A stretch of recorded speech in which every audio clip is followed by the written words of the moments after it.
కార్యక్రమం చేశారు. అసలు స్కామ్ అంటే ఇది రామోజీరావు గారి స్కామ్, అది వేరే విషయం అనుకోండి. ఇంత పెద్ద స్కామ్ నాకు తెలిసి భారతదేశంలో ఎక్కడా లేదు. అంత పెద్ద స్కామ్ రామోజీరావు గారు 50 సంవత్సరాల నుంచి చేస్తూనే ఉన్నాడు. కాగితాలు తగలేయంగానే దానిలో ఒక పెద్ద స్కామ్ ఉందంట. ఎమ్మటి వచ్చారు అందరూ కూడా, ఆర్డీఓలు, కలెక్టర్లు, ఎలక్టర్లు అందరూ వచ్చేసి ఏదో చెప్పారు, చూసుకున్నారు. నేను మనవి చేస్తున్నా, ఏంది ఫైల్స్ గొడవ? మన గుండు కరకట్ట మీద ఫైల్ తగలేశారు మొన్న, అది కూడా ఏదో గందరగోళం అయిపోయింది. కరకట్ట మీద ఫైల్స్ తగలేశారు. ఈ డిపార్ట్మెంట్లో ఏదో మోసం జరిగిందని చెప్పేసి కలెక్టర్ కూడా వచ్చాడు, చూశాడు. కలెక్టర్ చెప్పాడు ఏమి లేదని చిత్తుకైతే తగలేశారు. మా గుంటూరులో కూడా తగలేశారు. గుంటూరు తగలేస్తే ఎంఆర్ఓ ఆఫీస్ అయ్యో ఫైల్స్ తగలేశారు, గందరగోళం అయిపోయింది, దీనిలో ఏదో మిస్చిఫ్ జరిగిపోయిందని మళ్ళా వచ్చి వాళ్ళు చెప్పారు, అయ్యా చిత్తుకైతేనైనా తగలేశాం బాబు అని. ఏందయ్యా ఈ పని? నాకు అర్థం కాలేదు. ఏం చేస్తుంది ఈ ప్రభుత్వం? ఆఫీసుల్లో ఉన్న చెత్త చెదారం చిత్తు కాగితాలు తగలేస్తే ఇది ఒక పెద్ద స్కాము అనేటువంటి పరిస్థితికి మీరు ఎందుకు దిగజారిపోతున్నా నాకు అర్థం కాలేదు. అసలు ఈ రోజుల్లో కాగితాల్లో ఉందా? ఈ కాగితం చేస్తే కంప్యూటర్లోకి వెళ్ళదు, ఫొటోస్ తీసి మళ్ళీ కంప్యూటర్లో పెడతారు. ఈ ఫైలింగ్ అంతా వచ్చేసిన తర్వాత ఆ కాగితాలు ఈ ఆఫీసులు ఆ ఆఫీసులు తగలేస్తే ఏమైంది? ఊరికి ఏదో ఒకటి గుడ్డగాల్చి వైసీపీ ముఖాన వేయాలి, ఈ రాష్ట్రంలో ఏదో జరిగిపోతుంది అనేటువంటి భావన కలగాలి అంటే కొంతమంది ప్రజలు కూడా నమ్మి, ఏమండి ఆ ఊళ్ళో ఆఫీసులో పుస్తకాలు తగలేస్తున్నారంట, అంతా వైసీపీ స్కాములు బయటపడతాయని ఇలా చెప్పుకుంటున్నారంట అక్కడక్కడ, ఎవరు తెలియని వాళ్ళు. నేను మనవి చేస్తున్నా, ఎక్కడైతే చెత్త తగలేస్తే అక్కడ స్కామ్ ఉందని మా మీద ప్రచారం చేసే పరిస్థితికి మీరు దిగజారిపోయారు.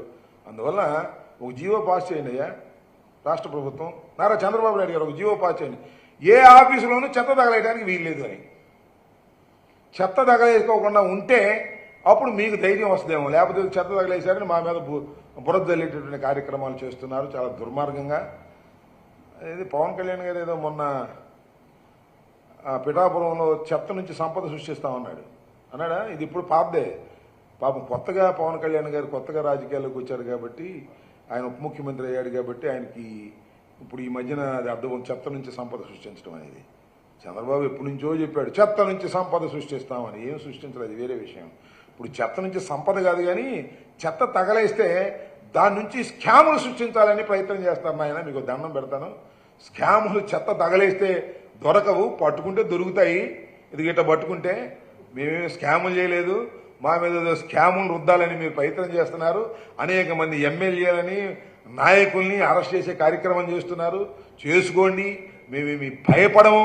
చట్టం ఉంది, చట్ట ప్రకారమే ముందుకు వెళ్తాం తప్ప మేము దేనికి భయపడే వాళ్ళం కాదు. వైఎస్ఆర్ కాంగ్రెస్ పార్టీ పుట్టిందే ధైర్యంగా పుట్టినటువంటి రాజకీయ పార్టీ. ఇవాళ మేము దురదృష్టవశాత్తు మేము ప్రజలకు మన్నన పొందలేకపోవచ్చు, కారణాలు ఏమైనప్పటికీ, కానీ ధైర్యం లేకోకుండా మాత్రం లేవని కూడా మనవి చేస్తున్నా. మీరు ఏదో ఒక విధంగా మా మీద బురద జల్లాలనే కార్యక్రమం చేస్తున్నారు. ఎక్కడ చిత్తు కాగితాలు తగలేస్తే అక్కడ స్కామ్ జరిగిందనేటువంటి నీచమైన స్థితికి దిగజారిపోవటం మీ దురదృష్టకరం తప్ప మరొకటి కాదనే విషయాన్ని కూడా ఈ సందర్భంగా నేను చెప్పదలుచుకున్నా. ఇంకో మూడో అంశం కూడా ఒకటి ఉందబ్బా. అదేంటే నేను ప్రెస్ మీట్ పెట్టాను కదా, ప్రెస్ మీట్ పెట్టినప్పుడు ఈ పోలవరం ఇష్యూ మీద ప్యానల్ ఆఫ్ ఎక్స్పర్ట్స్ ఇచ్చినటువంటి దాని మీద చర్చకు రావాలని నేను ముఖ్యమంత్రి గారిని కానీ లేదా రామానాయుడు గారు ఇరిగేషన్ మంత్రి గారిని కానీ చర్చకు రమ్మని నేను సవాల్ అన్న కానీ రిక్వెస్ట్ చేశా. ఆ రిక్వెస్ట్ని విత్డ్రా చేసుకుంటున్నా. ఎందుకంటే నీకు చర్చించాల్సిన అవసరం ఏమీ లేదు.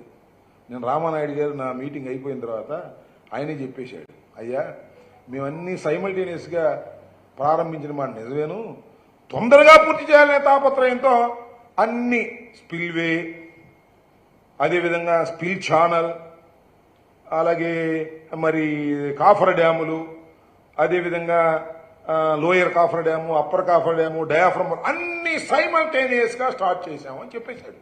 ఇంకెందుకు చర్చ? దానిలో డిబేట్ అదే కదా. అన్ని సైమల్టేనియస్గా స్టార్ట్ చేయటం అనేదే పెద్ద తప్పిదం అని చెప్పారు ప్యానల్ ఎక్స్పర్ట్స్. ఎక్కడ కెనడా వాళ్ళు, అదేవిధంగా అమెరికా వాళ్ళు. నువ్వే ఒప్పేసుకుంటావు, అది ఇంకా చర్చే ఉంది. తప్పు చేశామని తెలిసో తెలియకో మా బ్రదర్ నాయుడు గారు అంగీకరించారు, రామానాయుడు గారు. పాపం మంచోడు, పాపం ఈ మాటకు ఆ మాట ఉన్నట్టుగా ఒప్పేసుకున్నాడు. 15,000 అట్టాగే జరిగింది. పాపం ఆ 15,000 ఏమో చంద్రబాబు నాయుడు గారు చెప్పండి చెప్పాడు. చంద్రబాబు నాయుడు గారు 15,000 కూడా మోసం చేసేటప్పటికి పాపం మా బ్రదర్ నాయుడిని ట్రోల్ చేస్తున్నారు. ఇది కూడా చక్కగా ఉన్నది ఉన్నట్టుగా ఒప్పుకున్నారు. అన్ని సైమల్టేనియస్గా ప్రారంభించడం వలనే డయాఫ్రమ్ వాళ్ళు కొట్టుకుపోయి ఇవాళ ఇంత దుస్థితికి పోలవరం ప్రాజెక్టు వచ్చిందనేది ప్రజలకు చాలా స్పష్టంగా అర్థమయ్యే విధంగా చర్చ లేకోకుండా మా మిత్రుడు ఇరిగేషన్ మంత్రి నాయుడు గారు అంగీకరించినందుకు ధన్యవాదాలు ఈ సందర్భంగా చెప్పదలుచుకున్నాను. ఓకే.